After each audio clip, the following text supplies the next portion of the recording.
Okay. Okay, so we are going to go over this packet, and I'm going to review how you write formulas and how you write, or how you name compounds for ionic compounds. Okay, so writing formulas, which is what this packet was about. So writing formulas, the first thing that you need to do when you write an ionic formula is to find the oxidation numbers. There are two ways that you can find the oxidation number.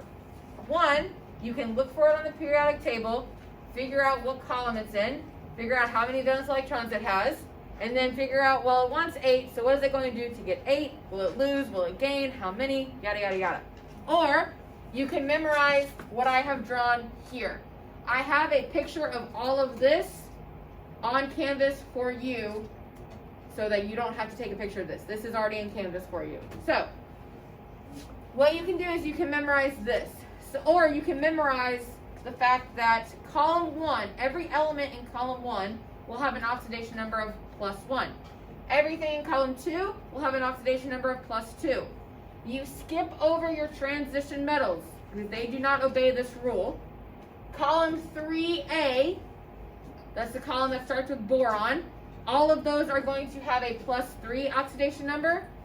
Column 4, don't worry about. I'll have to tell you what the oxidation number is. The only one that I'll give you is lead, that's Pb, and I will give you the oxidation number in the form of the Roman numeral number. Okay? So column 4, don't worry about.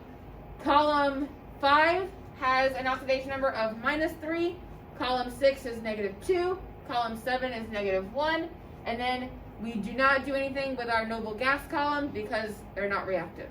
So if you remember this, then that will tell you what your oxidation number is depending on where what column your element is in.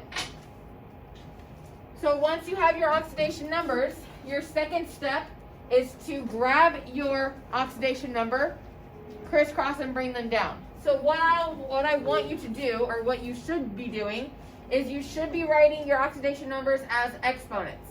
So for this example, I did sodium chloride. So sodium is Na, chloride is chlorine, which is Cl, and then sodium has an oxidation number of +1 because it is in column 1. So I wrote +1 as my exponent.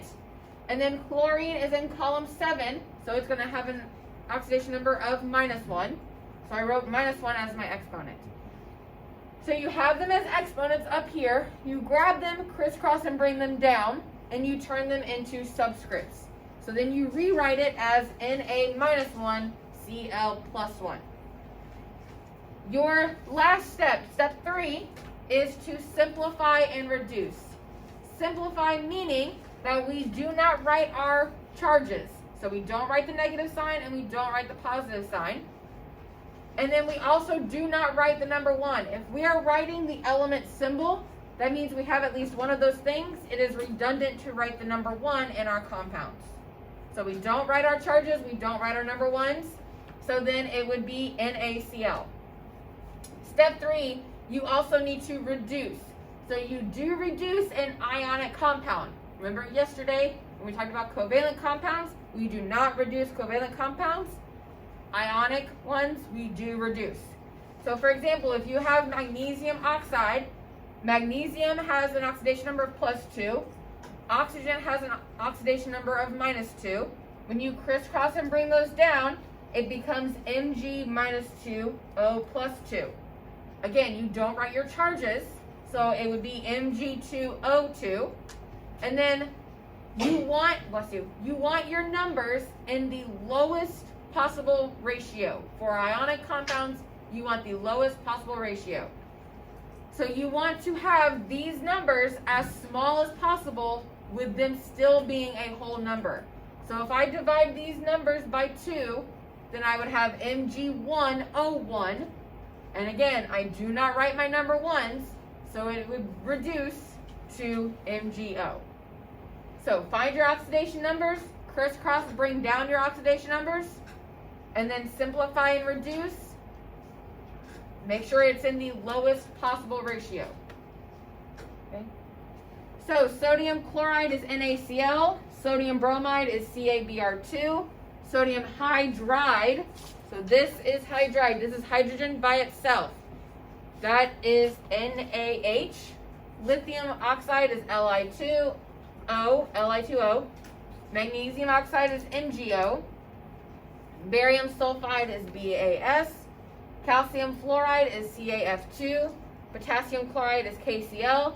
And lithium nitride is Li3N. Okay? So that was page 1.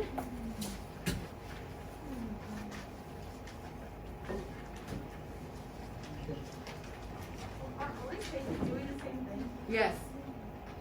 We're doing the same thing over and over again. All right, so here's page 2. So now this page, you started using your polyatomic ions and you started using your transition metals.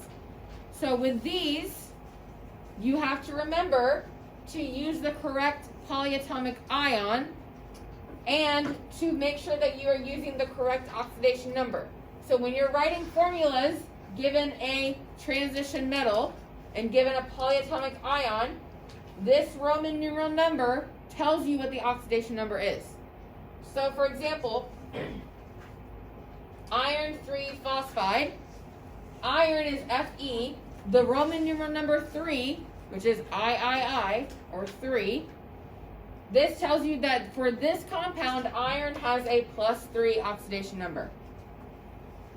Okay? And then your polyatomic ions. So, real quick, I'll jump back to it, but real quick. Do you remember this list of polyatomic ions that I showed you? I don't remember them, but I remember you showing them. Okay.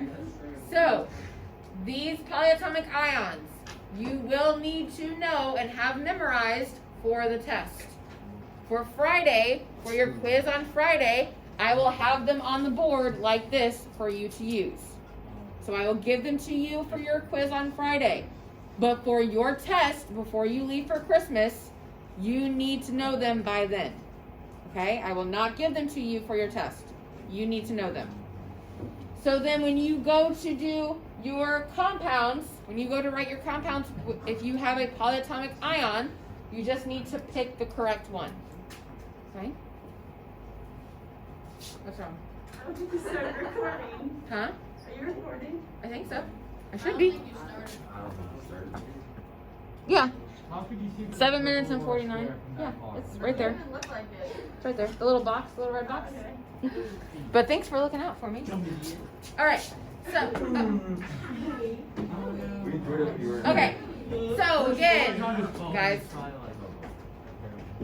So for your quiz on Friday, I will give these to you, but you need to memorize them for your test on Friday or your test later on. I don't know exactly when the test is, but I will let you know when I do.